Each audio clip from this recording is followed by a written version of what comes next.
Yoga master Senthilkumar sir அவர்களுக்கு நன்றி தெரிவித்துக் கொண்டு, அவரும் ஆனந்தும் அவர்கள் என்றும் இணைப்பிரிவார்கள். அவர்களுக்கு என்றென்றும் நாங்கள் கடமைப்பட்டிருக்கின்றோம், நீங்களும் கடமைப்பட்டிருக்கின்றீர்கள் என்று தெரிவித்துக் கொண்டு, தொடர்ந்து டாக்டர் தமிழ்வாணன் ஐயா அவர்கள் ஒரு சில வார்த்தைகள். இந்த நிகழ்ச்சியை மிக அருமையாக நேர்த்தியாகவும் நடத்தி கொண்டிருக்கின்ற கலைவாணி கிராம கல்வி கலை மற்றும் சேவை அமைப்பையும், நமது காரைக்கால் SRVS ஸ்கூல்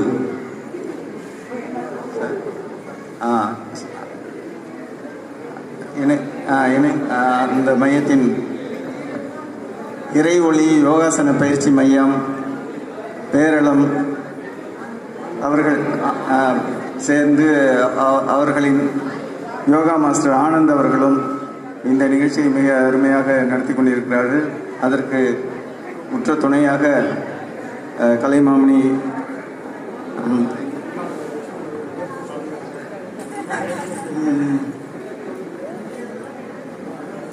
திருமிகு கனகராஜ் அவர்களும்,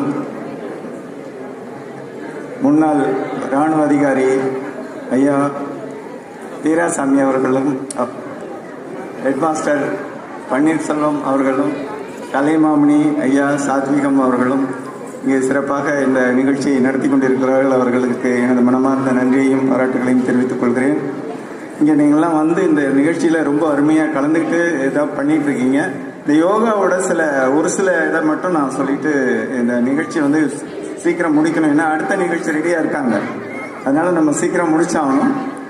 இந்த இப்போ வந்து என்ன ஆயிடுச்சுனாக்கா, யோகா வந்து நம்ம வாழ்க்கையில அப்படியே கலந்தது. முன்னெல்லாம் நமக்கு இந்த மற்ற நோய்கள்லாம் பெருசாக தெரியும், அதாவது உடல் நோய்கள் அதிகமாக இருந்த காலம் போய் இப்போ வந்து மற்ற அதாவது தொற்றா நோய்கள்னு சொல்லக்கூடிய மன அழுத்தம், அப்புறம் வந்து நமக்கு உடல் சோர்வு, மனசோர்வு, ஹார்ட் ப்ராப்ளம், அந்த நுரையீரல் ப்ராப்ளம், அப்புறம் தண்டுவட பிரச்சனை, முதுகுவலி பிரச்சனை, தலைவலி பிரச்சனை, இதுதான் இப்போதைக்கு அதிகமான நோய்களாக நம்ம நாட்டில் வந்து அதிகமாக இருக்குது.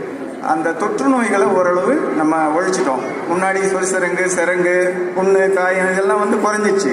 இப்போ அந்த மாதிரி அந்த வயிற்றுப்போக்கு, அம்மை நோய்கள் இதெல்லாம் குறைஞ்சிச்சு இல்லையா? ஆனால் இப்போ நிறைய பேருக்கு என்ன மாதிரி நோய்கள் வருதுன்னா, ஹார்ட் அட்டாக் வருது, ஹைப்பர் டென்ஷன் வருது, டயபெட்டிஸ் வருது, தலைவலி வருது, முதுகுவலி வருது, உடம்பு வலி வருது, தூக்கமின்மை, சோர்வு, இந்த மாதிரியான நோய்கள் வந்து நமக்கு அதிகமாகிடுச்சு. அதுக்கு முக்கியமான காரணம் வந்து நமது சமூக மாற்றம். அதாவது நம்ம வந்து முன்ன மாதிரி கலந்து பேசுறதில்ல, உடல் உழைப்பு ரொம்ப ரொம்ப குறைஞ்சிச்சு. நமக்கு வந்து உடல் உழைப்பு குறைஞ்சிச்சு. அதனால் அதுவும் ஒரு காரணம். அதற்கு இந்த யோகா